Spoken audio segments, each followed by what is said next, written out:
হয়েছে, সেনাবাহিনীকে ম্যাজিস্ট্রেট পাওয়ার দেওয়া হয়েছে। তারা করছেটা কি?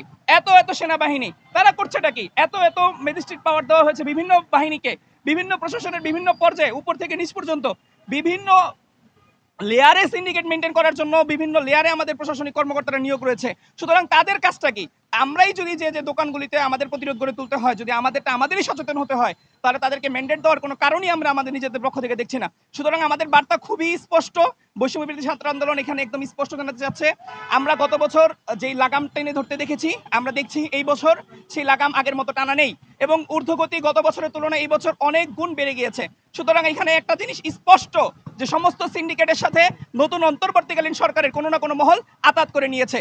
যে আতাতের কারণে বর্তমানে এই সমস্ত সিন্ডিকেটগুলো আবার মাথাচাড়া দিয়ে উঠেছে এবং আমাদের আশঙ্কা আগামী যেই রমজান আসছে সামনে, এই আসন্ন রমজান মাসকে তারা আরো বড় করে সিন্ডিকেট করে গড়ে তুলবে এবং ভোক্তাদেরকে আরো ক্ষতিগ্রস্ত করবে এবং সমস্যা ফেলে দিবে।